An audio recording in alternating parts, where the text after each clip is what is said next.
നിങ്ങളുടെ favourite shows ഇനി ഒരിക്കലും മിസ്സാവില്ല. ഇപ്പോൾ C5 കാണും നിങ്ങളുടെ ഫേവറേറ്റ് ഷോസ് തികച്ചും സൗജന്യമായി. നാണക്കേട് സ്വയം വരുത്തി വെച്ചിട്ട് അതിന്റെ പേരിൽ ആത്മഹത്യാ ശ്രമം.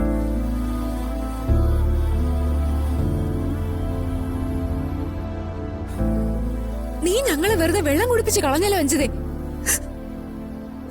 നാട് മുഴുവൻ ഇവിടെ അന്വേഷിച്ച് നടന്നിട്ട് ആ പോലീസ് സ്റ്റേഷനിൽ നിന്ന് ഒരുക്കിയത് ഞാനും ദേവികയോ.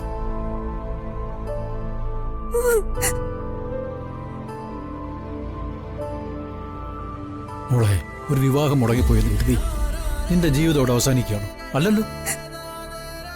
അത് ചിന്തിക്കണ്ടേ? ഒരു വിവാഹം മുടങ്ങിപ്പോയ അതിനേക്കാൾ വലിയൊരു ബന്ധം ഇനിയും വരുമെന്ന ആത്മവിശ്വാസം നീ ഉണ്ടാക്കിയെടുക്കണം.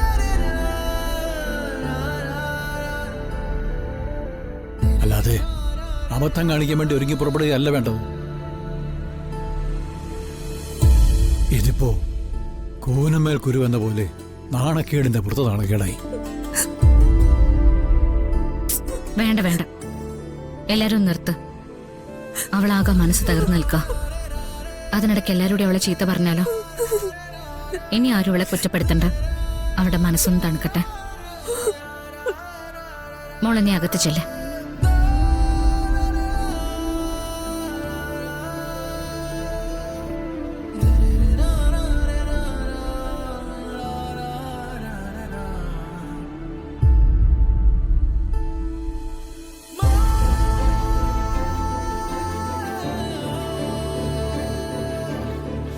നിങ്ങളല്ലേ അവൾക്ക് വളം വെച്ച് കൊടുക്കുന്നത്? ഇനിയൊക്കെ വളം വെച്ച് കൊടുക്ക.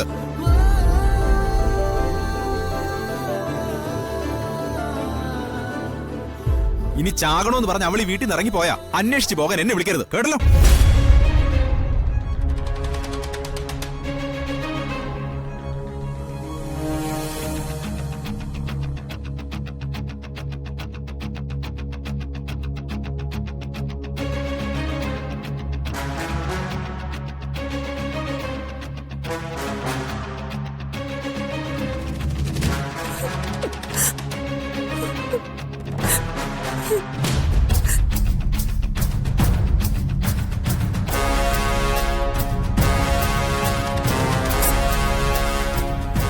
നീ കാണിച്ചത് വലിയ മണ്ടത്തരായിപ്പോയി.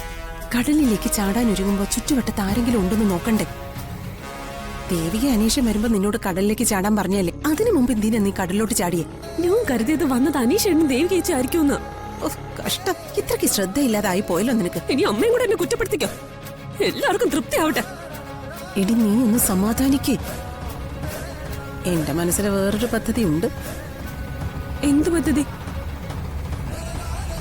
നിന്റെ ജീവിതം കുളം തോണ്ടിയതിന് ദേവികയും ഗോപികയും ഞാനൊരു പാഠം പഠിപ്പിക്കും. എങ്ങനെ? ഭദ്രൻ ജയിലിൽ നിന്ന് ഇറങ്ങിയിട്ടുണ്ട്. അവന്റെ സഹായത്തോടെ ദേവികയുടെയും ഗോപികയുടെയും ജീവിതം ഞാനൊരു നാടകമാക്കി മാറ്റും.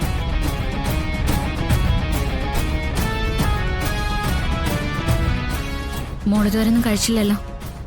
ഇത് കഴിക്കേ.